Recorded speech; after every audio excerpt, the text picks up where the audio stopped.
Thank you for inviting me.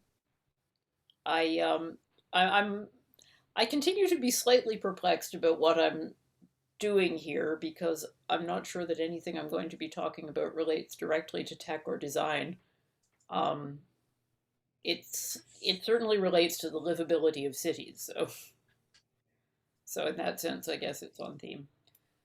Um, I think what John was hoping I could talk about and what I'll focus on is the work we do at St. Stephen in the Fields in food security and also in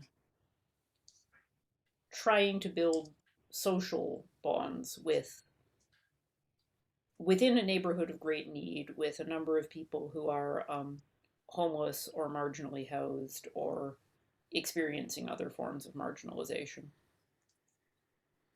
Kensington Market, and this often comes as a surprise to people, is the second poorest neighborhood in all of the GTA. Only Moss Park is is a poorer neighborhood. Um, we are a tiny pocket of extreme poverty surrounded by affluence, and that becomes very strange. Um, we have traditionally been a neighborhood of new Canadians.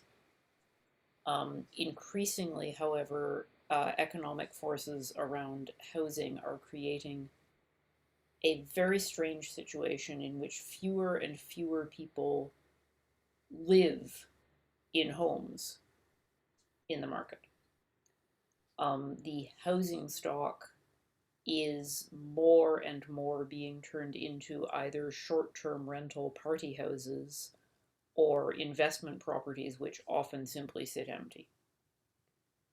And the residential core of the market is being weirdly hollowed out. Um, while there continues to be a lot of visible street homelessness, and many people also who come to the market for services and for social connection because it is a place that has traditionally been accepting, which has a high concentration of social services in one small neighborhood, and where people have built communities.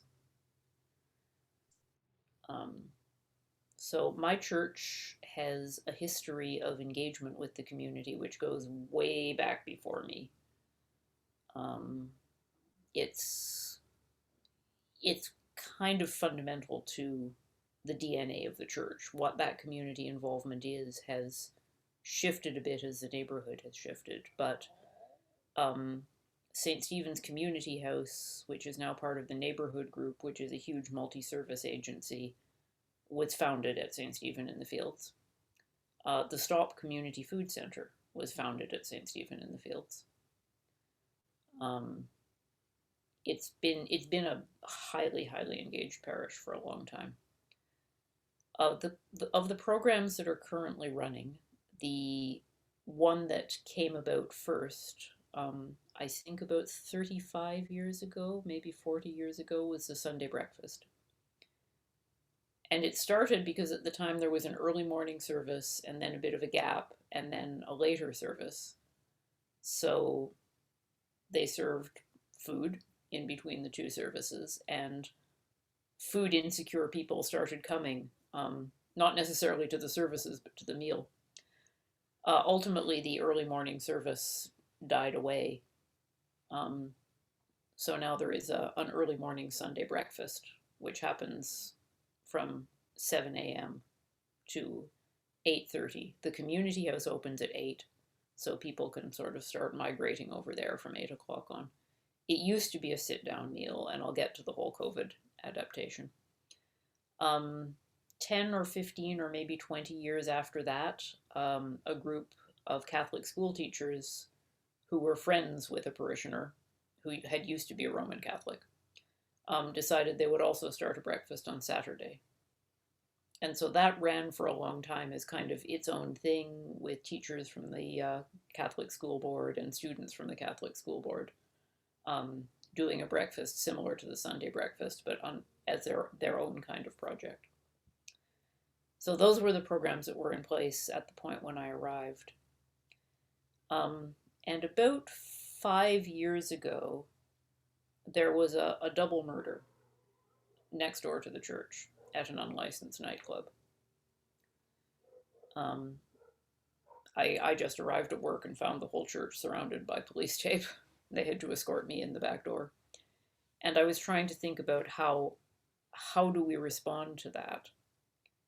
And thinking about how little safe space there is in the market at night. There's lots of bars. There's more and more bars all the time, especially pre-COVID, but they're coming back now. But hardly any place you can go that's safe. If there's a bad scene at a bar, if you're feeling vulnerable, if you just want out of that scene, where do you go? Maybe you can go to the convenience store, perhaps. That's about it.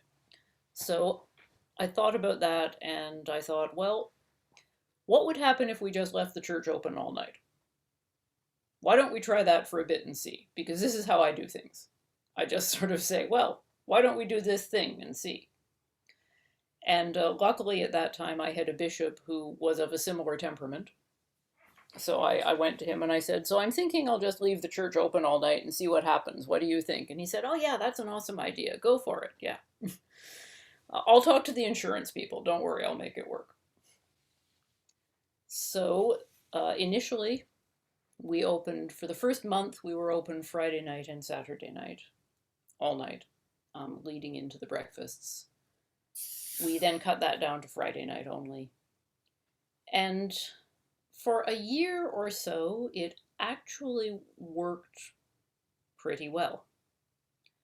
John was one of the people I involved early on because I knew that we would have to have people on site who had training in de-escalation. That, there was a pretty damn good chance that there were going to be situations where de-escalation skills were going to be essential. So I reached out to John and to other friends in Christian peacemaker teams, but John has really made the longest and firmest commitment to this. And to other people I knew in other groups and other ways who had de-escalation skills. And as I say, for about a year or so, it worked pretty well. It was small. It was a really friendly family hangout kind of feel. A lot of the people who came were people who were homeless, but, we also got people coming out of bars who were like, oh my God, I don't even know how to get home. And people who were just wandering around bored, and it, for that period, it worked kind of the way I had imagined it working.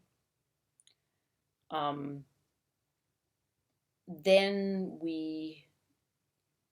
and the reasons for this are complex, but we ended up in a situation where fairly rapidly a lot more people started coming, and they were people who presented a lot of high-level challenges. In particular, people who were very heavy users of crystal meth. And I don't know how many of you have experience with people who are heavy users of crystal meth, but it's a bad scene. And so pretty rapidly things started spiraling out of control and became far, far more than a handful of volunteers could deal with. And we had to make the decision, which was a very difficult decision, that we would no longer run as an overnight. And there were people who had really relied on this as their place to sleep on Friday nights who were pretty upset. But it was not a program we could sustain unless we had resources way beyond what we have. We would have had to have multiple trained, paid staff, particularly to continue to run it on a low barrier basis. We have always run very deliberately on an extreme low barrier harms reduction model.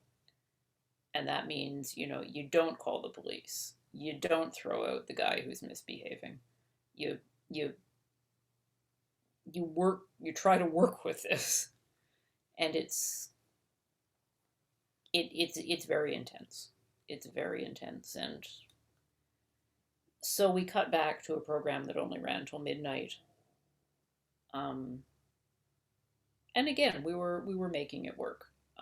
Food was served pretty much buffet style, and people, helped themselves to food, wandered back and forth. There were problems, but it was going okay. And the breakfasts were like big sit down deals with more than half the people who come to the breakfasts are Chinese speaking seniors from nearby social housing. Um, they have housing. They have some income, but it tends to be limited. Also, most of them are still profoundly traumatized from having lived through the Cultural Revolution in China, and that is still affecting their behavior in a number of ways. Um, they're a much more functional group of people in general, but they present their own issues. Um, so this was all running along, and it was all going along, I would say, fairly okay. And then COVID happened. And we had to adapt fast in rapid, complex, constantly changing ways. Um, which I hardly even know where to start with. But among the significant things that happened were the breakfast had to go to a takeout model overnight. Like literally, we had to make the decision, I think, on a Friday that the breakfast the next day would be takeaway. Um, the people who had been running the Saturday breakfast for decades were not able to sustain it. They couldn't have students in. They were aging. The pressures of the pandemic were too much, so they pulled out. And again, with less than a week's warning, we had to pull in the parish resources to keep that program running. Um, and I would say I worked all my people right to the edge of burnout and beyond, and it's it's been grim. Um, but I am really, really, really, really grateful to all my volunteers. Um, some people have stepped up amazingly. One woman who had only just started coming to help at the breakfast and who was, pouring coffee and doing little jobs, um, has just stepped up incredibly. She speaks both Mandarin and Cantonese. She has developed fantastic relationships with the seniors. She runs the breakfasts practically single handedly at this point. Um, she has also been working as a vaccine ambassador. So she has been organizing vaccination for all of the Chinese seniors who are very keen on the general idea of vaccination, but facing huge language barriers, transportation barriers, access barriers of all kinds, and really been helping them through that. Um, so that's been incredible. Um, the Friday the Friday has become much more about serving food than about holding a social space. I'm really trying to preserve the social space. It continued to operate inside. There was a point when we were one of 3 drop-ins in the entire city who were still doing indoor programming. And we have done indoor programming throughout COVID. We have learned as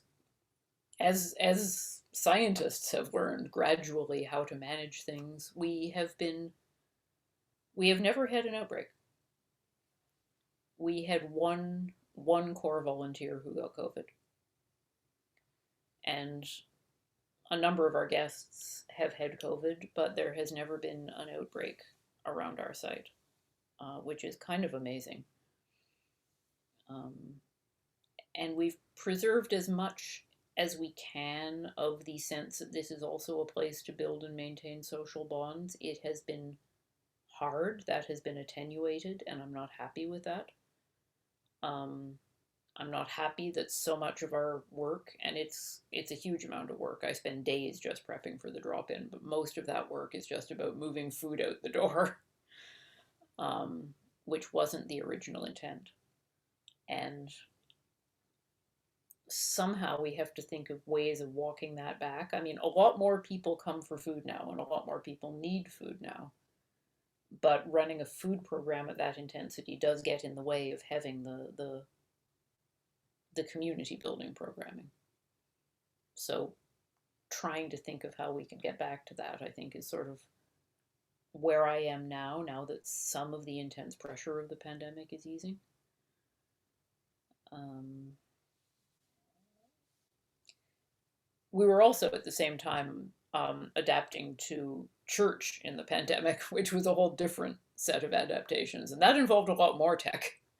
Um, Church in the pandemic has been a big tech exercise. I have been very lucky that I have a church warden who is a techie and also a professional stage manager, and I don't know how we really would have managed without her. Our online church was so much smoother and more professional because she was there.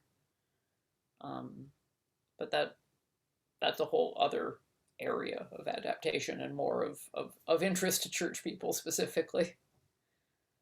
Um, I think this is a little earlier than I'm supposed to be moving into a Q&A, but I like to do things as Q&A because I have a better idea of what to say if I know what people are interested in hearing about. So would it be okay to move into the Q&A a bit early? Totally, yeah, absolutely. Thanks for sharing everything. For everyone who has joined since we got started, we're going to record the Q&A as well, so you're welcome to turn on your video, keep your video off, however you'd like to do it. And if you have a question, you can jump in now. You can put a Q in the chat. You can type your question into the chat and I can read it out. Many options. I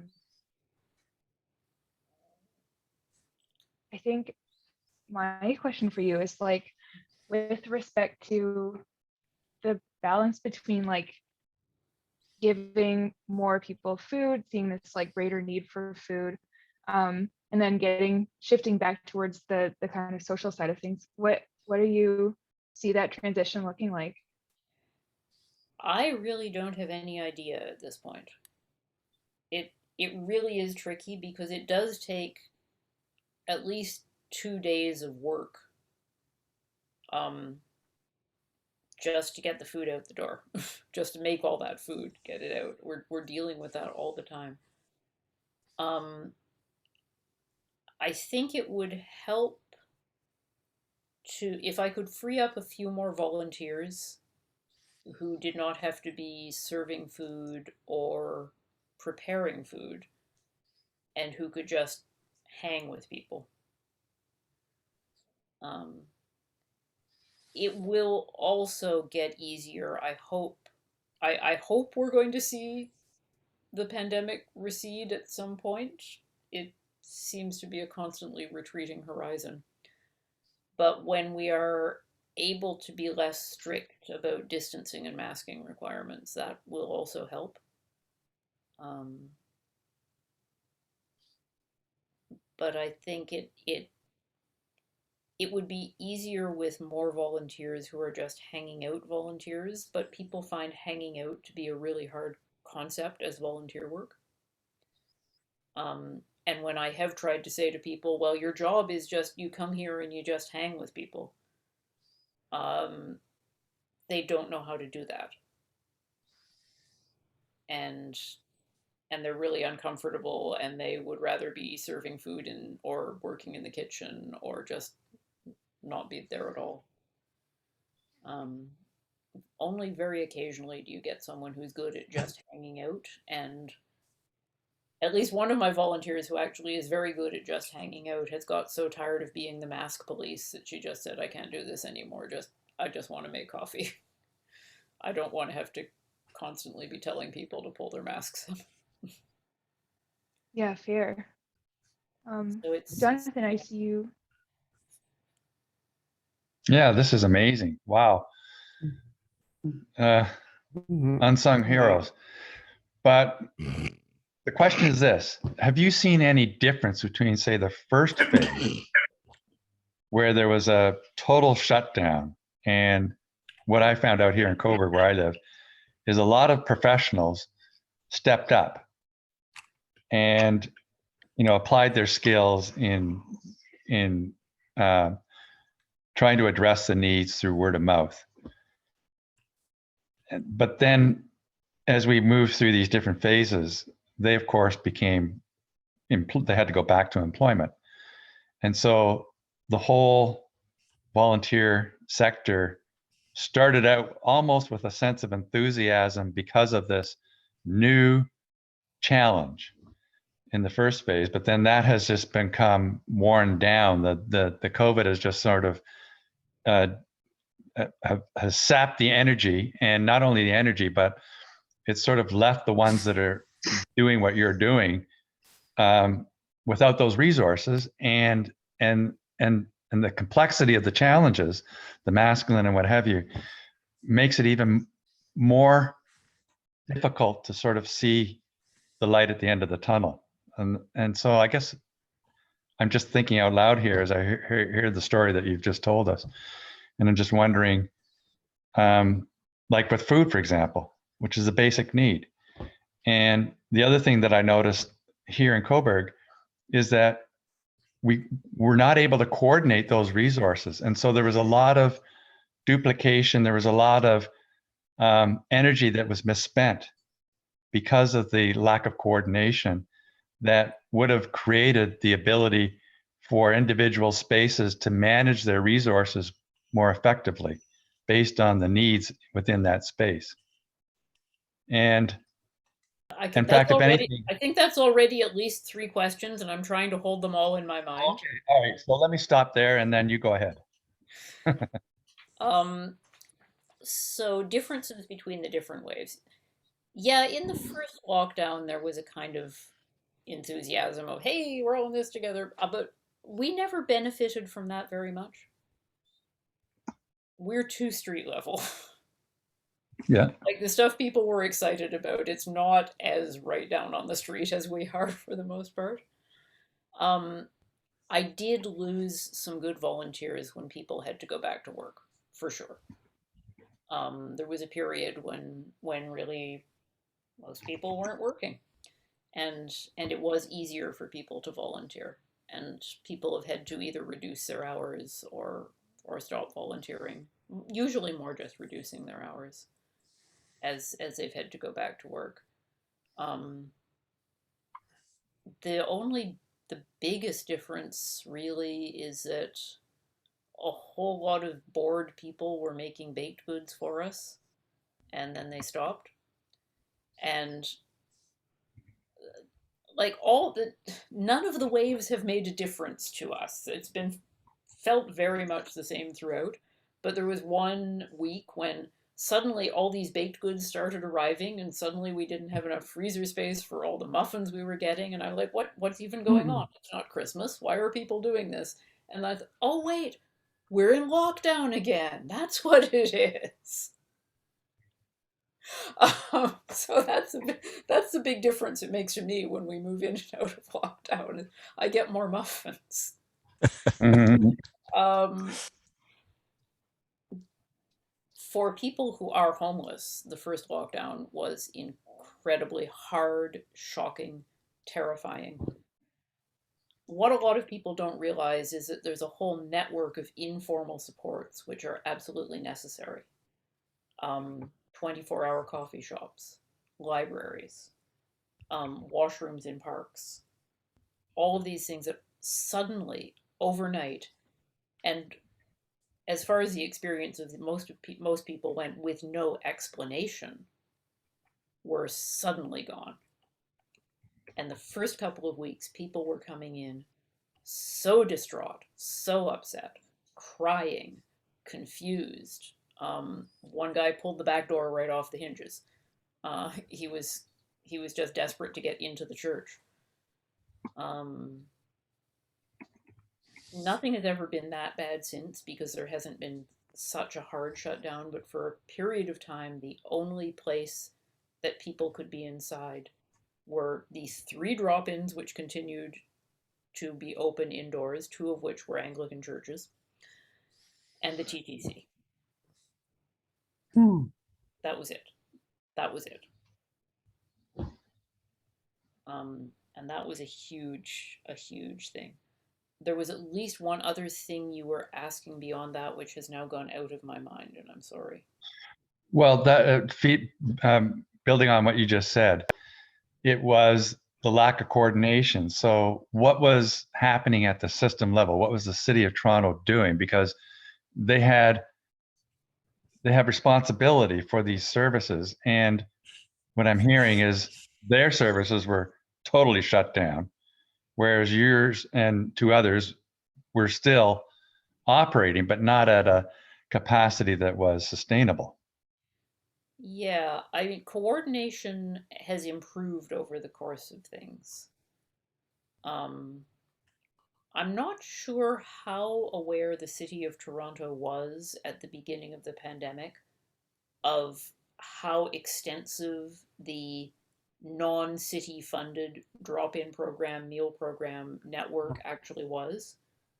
I don't think they understood how much they were relying on us. Yeah. And I suppose it's kind of a good thing that the pandemic has actually brought us to their attention, and we are now treated as a meaningful component in the civic response to homelessness. And that's been a significant change. They actually know that we exist now. They don't actually take our advice about anything. But I remember about 4 months in, maybe about 4 months in, there was a knock on the door, and opened it up, and there was a guy at the door with a 311 truck, and he said, "Yeah, I'm from the city. We've got a shipment of PPE for you." And I said, are you sure? Like, you don't have us confused with somebody else? And he said, no, this is for you. And started bringing in boxes of masks and gowns and gloves. And I was like, oh, okay, obviously the city takes us seriously now.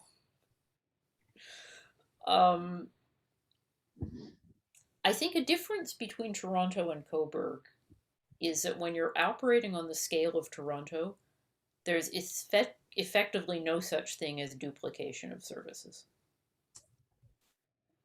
The numbers in Toronto mean that you could have Friday night meals at every possible corner and you would still have hungry people to feed. You could have uncountable numbers of overdose prevention sites, of shelters, of encampment workers, of drop-ins, and the need is still going to be greater than the capacity to meet it. So duplication of services is not a concern. If we're doing the same thing as some other drop-in, it's because the need is big enough that we need minimum two places addressing that need, probably more. So that's never been a concern. But making the city aware of what the non-city funded drop-in sector is doing has been a significant change over the course of the pandemic. I think the next stage in that would be if the city actually started listening to us about the people we serve and would actually acknowledge that the drop-in sector has a particular form of expertise with particular populations which the city finds very difficult to deal with. There are people that we know and we know about their lives, and the city really still doesn't understand them really. And I think we're starting to see them starting to acknowledge that. But I remember right at the beginning, the first time that I was invited to the big briefing meeting with shelter services, when they invited all the non-city funded drop-ins. And my question was, what is your plan for people who do not access the shelter services? What's your plan for people who don't use shelters, people who sleep outside? And they had no plan. And I think they honestly thought at that point that we were talking about a small handful of people. And so, of course, the parks filled up with encampments, which is exactly what we could have told them would happen if they had asked us. And they still don't really have a plan. Um, so that's been an aspect of the coordination piece. Fascinating. I could go on, but others have questions. And thanks for this. This is amazing. Food for thought. Thanks. The next question is from Flanton. Do the patrons ever ask for anything besides food or a place to stay? Perhaps clothing, blankets, toiletries, cutlery, etc.? Yes. We do provide as we're able, and we try to provide as regularly as we can, blankets, sleeping bags, tents, tarps, that kind of outdoor survival gear. City agencies are prohibited from distributing gear of that type. So we do try to have that. We can't always. I mean, it's expensive stuff, and it's also hard to obtain. And there have been great shortages of tents and sleeping bags, but we try to provide that when we can. We get a lot of requests for clothing which we're not able to meet adequately because we don't have the storage space. I have requisitioned every room in the building. I have seized rooms back from renters, and we still don't have enough storage space. So we cannot effectively act as a clothing distribution point. There are other agencies which do that, which is not very satisfactory when somebody shows up at 8 in the morning with no shoes, and I only have one pair of shoes and they aren't the right size, saying, well, there are other agencies who are open at other times who may be able to provide you with footwear. Doesn't go over great. This time of year especially, there's a lot of need for clothes because people have lost their warm clothing over the course of the summer and need to reacquire warm clothing. So that's a big deal right now. Toiletries, occasionally we have them in stock. We have shampoo, conditioner, toothpaste, toothbrushes, razors. We have all those things in a storeroom in case people request them. Menstrual supplies, that's another one we get requests for sometimes.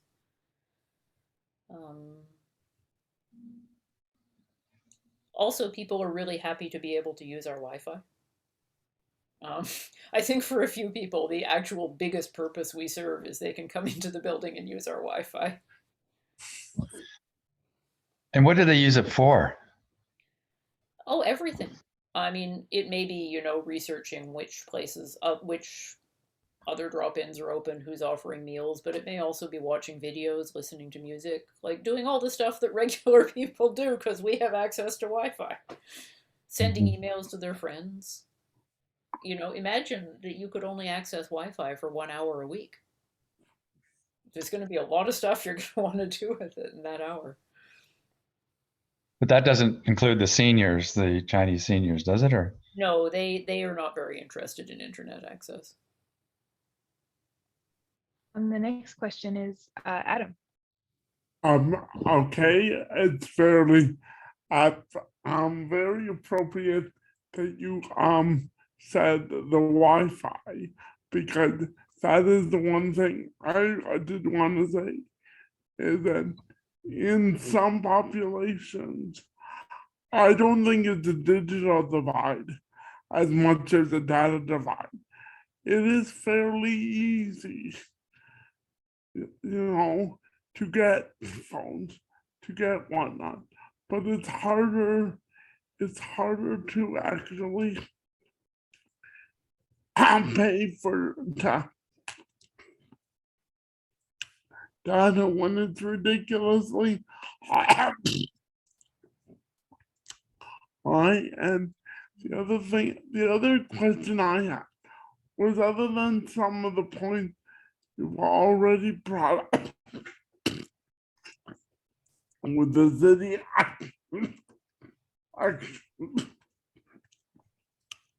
actually recognizing you. A little bit more. Is there anything that you're doing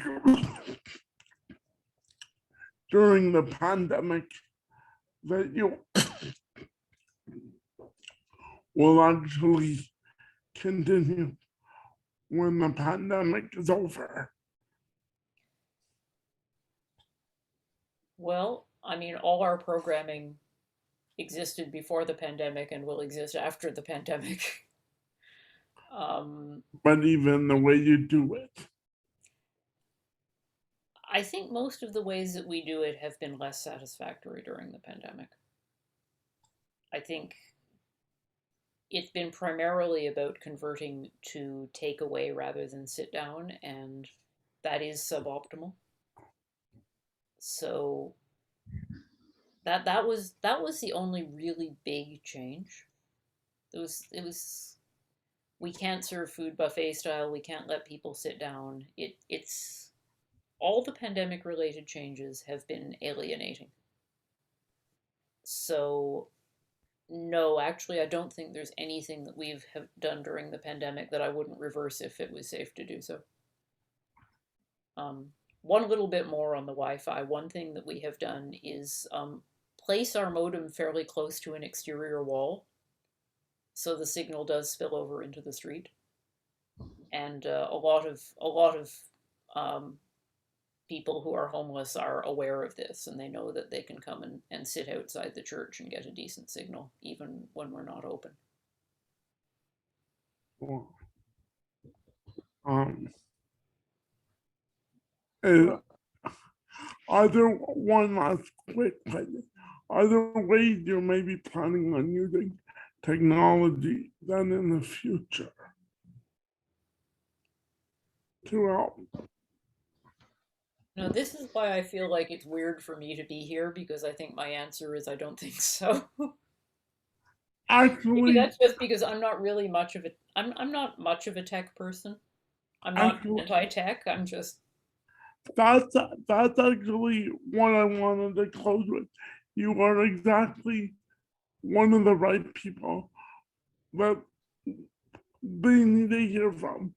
I'm somebody that I'm in a wheelchair. I am probably the closest to the property you identify. And I also identify with the fact that um I can I can use a computer, I can drive my chair, but I could never hold or carry it. And for several years I did volunteer when I lived in my own neighborhood as an out of the cold program. And that's all my job was I was the social person. I was the one that did go around and yeah. so it's also understanding because we sort of want to figure out how we can help these communities and stuff. And I know you probably think that, but as and even knowing that Kensington Market is just like Cuba or just like Las Vegas, where everybody thinks it's the glamorous touristy side of it, but the underpinning of some of the workers and the other people that are just around, and it is actually yeah. And I do think you've been great at speaking. Thank you. Thank you. Yeah, tourism in the market during the pandemic got so ridiculous that we would see like people would drive their cars into the market, get takeaway food, sit in their cars in the market eating their takeaway food, throw the containers out the window, and drive home. No. And now they've had their Kensington Market experience, apparently. It was like, what even? Wild. Um, Jim, I see you have a question, and that's going to be our last question for the evening. Hi. Actually, John and I are working on a COVID model on how it transmits, and I have one of the things that we discovered when we built it was that churches, in our model, the churches are the biggest spreaders of all. Because we basically have a model that's assuming that all the churches are mega churches. But in general, like the things that normally go on there were indeed incredibly conducive, and even the things that you're doing would normally be considered, quite conducive. Do you have any clues at all about why you got away with, not having an outbreak? Several. Okay. I mean, yes, the drop-in is a high-risk activity. It is. Mhm. We went into it knowing it was high risk, but it was also something people desperately needed. I think the biggest thing that has worked in our favor is that our church and most of the older, more traditional churches, not the mega churches, our church is a big old freaking drafty barn with terrible insulation and wind blowing through it all winter long. And that makes it a horrible experience in the winter most of the time, but it is probably the single biggest thing that has kept people healthy. The building is just naturally ventilated because it's a drafty, freaking ancient building. um, and I think that's actually been huge. And we've kept doors open, like physically open for as much of the year as we can, windows open, which again pushes up the ventilation. We we are we are more strict about masking than many drop-ins. Um, it makes people really mad sometimes. Um, People get really, really pissed off with me that I'm always telling them to pull their masks up, and they're like, in the other drop-ins, I can sit with my mask off if I'm 6 feet away from people. I'm like, yeah, well, you know what? That's droplet transmission, and we have moved on from there. We're worried about aerosols. You got to keep your mask on. We purchased air purifiers relatively early compared to a lot of places. So I think, yeah, we've had the benefit of excellent natural ventilation, and then deliberate ventilation layered on top of that has made it much safer, and a pretty strong emphasis on masking. I mean, people do take their masks off to eat and drink. People are eating and drinking inside, so that makes it risky, but we've also done a lot of vaccine education. Like a lot. And I would say of the people who come to our drop-in, the vaccination rate is much higher than in the homeless population in general. It is probably kind of on a par with the average population numbers, which is, still not good enough, but not bad. So in the more recent months, that has helped as well. The church services have far more heavier safeguards. I think that if you're going to do something indoors, an Anglican church service is actually one of the safer things you can do, because our policies on masking, on distancing, are quite strict. Yeah. And the services are it's very constrained what people can do. So, there have been a lot of church spreader events. They haven't been in Anglican churches, and it's because No. the Anglicans, along with some other churches, have gone with a precautionary principle. Yeah. And even after we've resumed in-person services, which we didn't do for a long time, we've had very, very high level of safeguards. And again, the same big old drafty building to work in. Mhm. Awesome. Thanks so much, Maggie. And if anyone else has any questions, Maggie will be sticking around in a breakout room, maybe in the main room to keep chatting.